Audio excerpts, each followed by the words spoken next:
Slide 5 of our westward expansion unit here. This is the first of 3 big reasons that whites wanted land in the West. Those 3 reasons are mining, cattle, and farming. Okay? And we're going to spend a slide here on each of the 3. So our first one deals with mining. Right? The big reason people headed west, mining-wise, was for gold. Right? That begins, one of the earliest ones, not the earliest, but one of the biggest early ones occurred in 1858 at Pikes Peak in Colorado. Okay? 1858. Lots and lots and lots of people rushed to the West to get rich mining. Most of them left very disappointed and poor. Okay?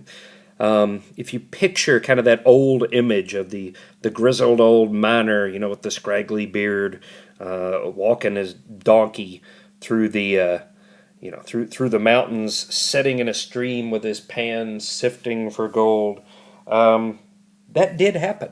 There were those men, but very, very, very, very, very rarely did they get rich doing that. Few did, not many. Okay? But Pikes Peak would be one of the earliest, biggest gold discoveries. Second here was what's called the Comstock lode.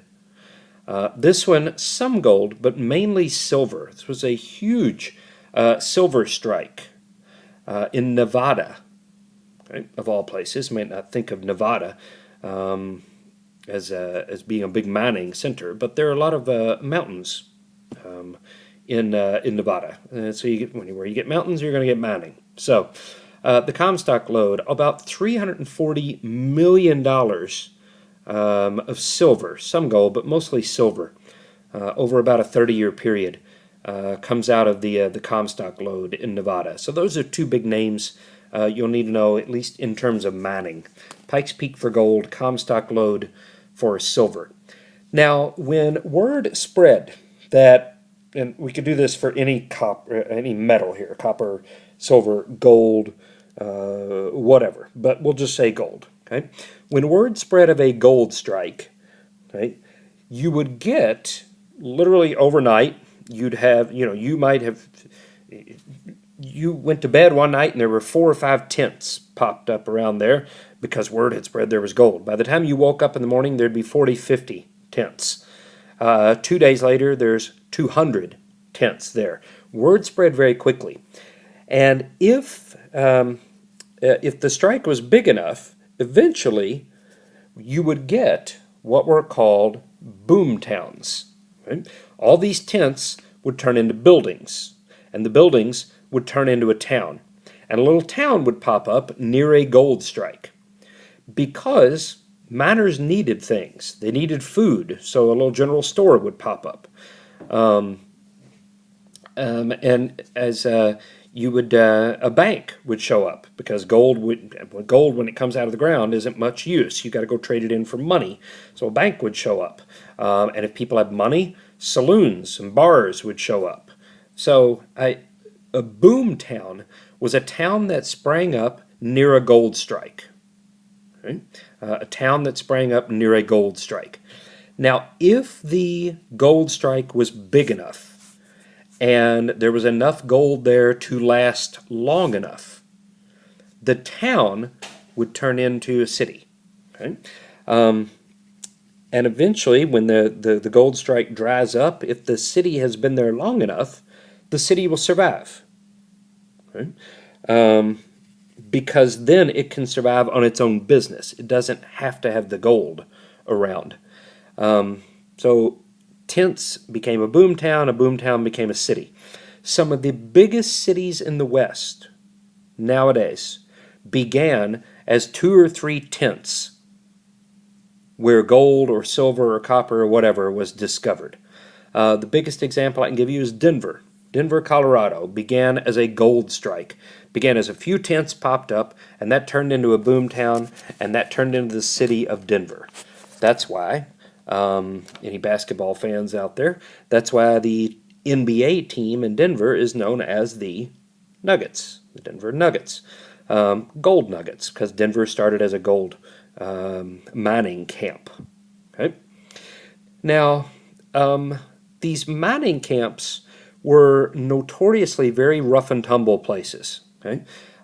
There's not, especially before it becomes a town, there's not a lot of law and order. The only law and order in these mining camps was what the miners decided to live up to themselves.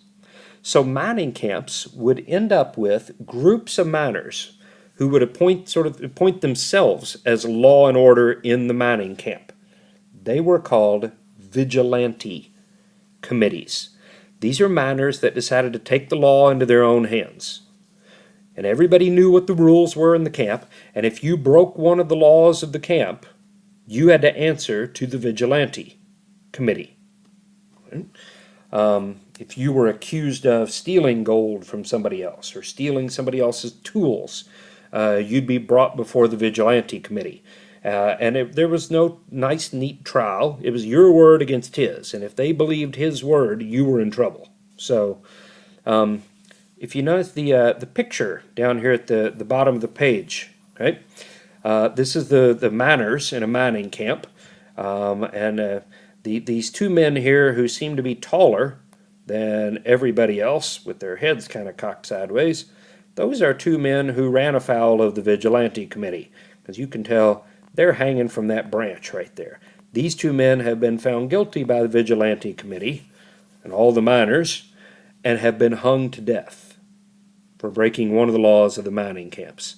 So mining is not for the faint of heart. It is a very hard, very difficult, very dangerous job. You could get rich, but you're probably not going to. Right? Now, we said a while ago, if a boom town turns into a city, and then the city is kind of living on the gold, if the gold strike is big enough, the city can establish itself. The city will survive after the gold dries up. If not, if the gold dries up too quickly before the city is established, you're left with what's called a ghost town. This is what happens when the city gets started, and then before it can really establish itself with enough businesses, the gold dries up, everybody leaves, and you're left with nothing but a whole bunch of empty buildings around. This shell of a town that used to be booming, but now is nothing there but the ghosts of the town. Okay? Ghost towns nowadays do some pretty good business as tourist traps out west. Some of you may have been to a ghost town out west. That's about all they're good for nowadays. But these are broken down, dried up towns. When the gold ran out, so did the people. Okay? Now, we said a while ago that image of the old grizzled miner, sitting in the stream, panning for gold, looking for a nugget in the bed of the stream, did exist. Those people were around. But rarely, if ever, did they get rich. Usually, they give up and they leave broken down and just broke. Okay? There was big money to be made in mining, just not by the individual miner sitting in the middle of a stream. The big money is made by big business. Okay? There you see the picture there, the Golden Cycle Mining and Reduction Company. Big businesses came in and bought up these mines, and they brought in heavy equipment with them. There's lots of gold there, it's just hard to get to. You need heavy equipment. Hydraulic mining, it means water. They take high-pressure hoses and blast away at the side of a mountain to get to the gold inside. Nowadays, there's all kind of different mining techniques, but hydraulic was the big one back then. Big businesses made a whole lot of money. So most miners, when they didn't get rich after arriving, most of them gave up and went to work for the mining company. Because you could make a good living as a miner working for a big mining company. You weren't going to get rich. You weren't ever going to be, the owner of the company. But you also didn't starve. You got a regular paycheck. You could make a good living. You're not going to get rich, but you could have a regular paycheck and make a good living as a miner. So most of those old miners that headed west to get rich don't. They end up working for the big mining companies. Okay? All right, last topic here. We said a while ago also that these mining camps and boom towns were very rough places. Okay? One surefire way to civilize a mining camp was to bring in women. Okay? A boom town or mining camp, when women showed up, suddenly became very civilized. Because even the roughest, dirtiest, mangiest old miner will clean himself up and act like he's got a little sense if there are women around to impress. So they did. Women went west. Women could make a really good living for themselves in the west. Okay? Women didn't own many businesses in the east. They didn't have the ability to. Everything was owned by men. But out west, women could own their own businesses. Mining camps, the miners that worked for the company or lived in the camp, they eventually, they got tired of eating by the campfire every night, so you'd want a good home-cooked meal. So women would run restaurants. Women would run hotels in these boom towns. People would head west and stop there along the way. You stay in the hotel.